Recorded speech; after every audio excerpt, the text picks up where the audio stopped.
Welcome time travelers, and welcome new time travelers. As always, if you're new to this channel and enjoy learning about history, one historical event at a time, then don't forget to hit that like button, comment, and subscribe.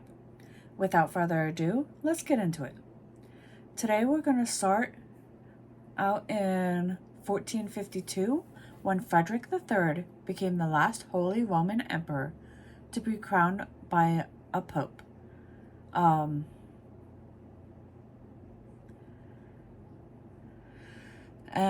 The Pope was Nicholas V.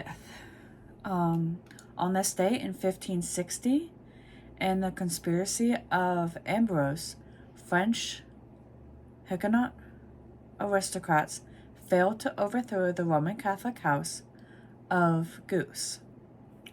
Now, our next stop will be in 1687. While on an expedition to find the mouth of the Mississippi River, French explorer René Robert Cavelier, Seigneur de La Salle, was murdered by his men in what is now Texas. La Salle had previously claimed a large region around the river for Louis XIV of France, naming it Louisiana. Moving on to 1860, when William Jennings Bryan, a Democratic and populist leader and a magnate on tour who ran unsuccessfully 3 times for the U.S. presidency in 1896, 1900, and 1908, was born. 1911 is when the first International Women's Day was observed. 1918 brought us U.S. President Woodrow Wilson signed the Standard Time Act, which established daylight savings time. In the United States, legislation also gave the federal government oversight of the country's time zones. God, I wish she wouldn't have signed the Standard Time Act. Anyway, the start of the Roaring Twenties in 1920, Joseph Piłsudski was named Marshal of Poland. Moving on to 1931, when Nevada legislated gambling, which paved the way for casinos in the state, most notably in, you guessed it, Las Vegas. On this day in 1938, the government decided to excorporate 17 British and American oil companies with a payment of compensation.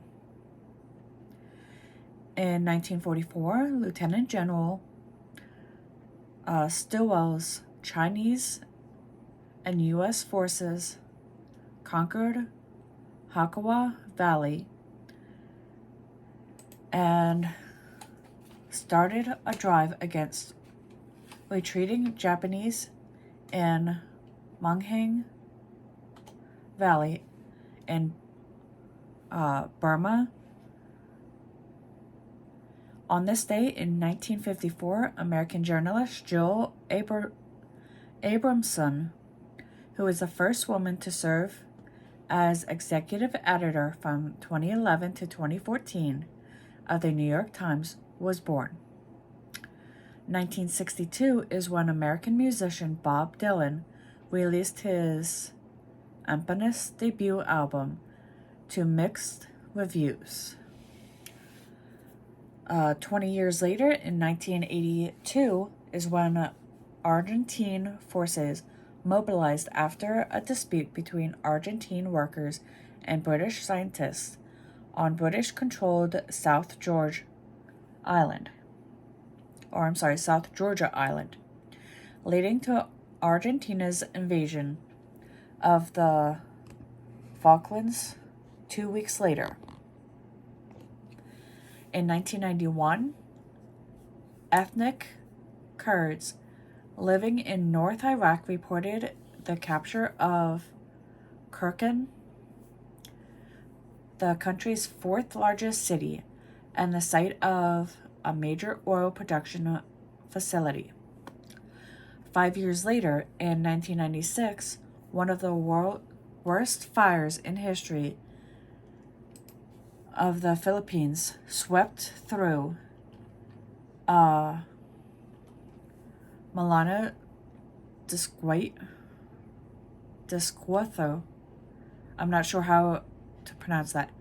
Killing 159 of the 400 people at the nightclub, which was intended to hold no more than 35. Damn, that was... talk about overcrowding. And a safety hazard. The following year, in 1997, Dutch-American artist William D. Kooning, a major exponent of abstract expressionism and action painting, whose series Women 1 through 6 caused a stir with its violent images and impulsive techniques, passed away at the age of 92. Now, in 2001, a radically charged atmosphere and amid rioting election held in Guyana, returned President Bouet Jadot came to power with 53% of the vote for his third consecutive term. He was sworn in on March 24th, 2001.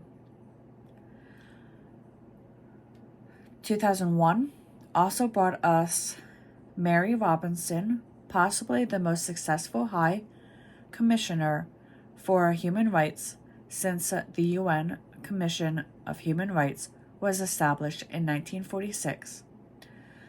Unexpectedly says she will leave the office when her term ends in September. On April 2nd, she agrees to stay on for another year, however. On this day in 2003, U.S. President George W. Bush ordered airstrikes on Baghdad, thus launching the Iraq War, to oust dictator Saddam Hussein, who was believed wrongly to be manufacturing weapons of mass destruction. 5 years later, in 2008, English writer Arthur C. Clarke, who's best known for his visionary science fiction novels and for his work on Stanley Kubrick's hugely successful motion pictures 2001: A Space Odyssey, which the book was released in 1968, who passed away at the age of 90.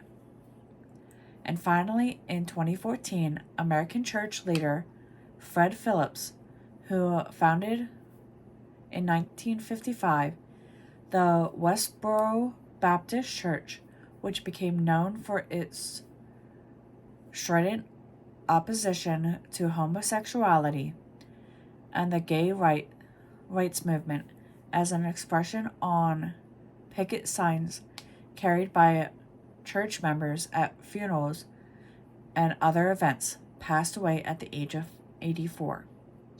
And with that, we return to 2024 and our current history. Until next time.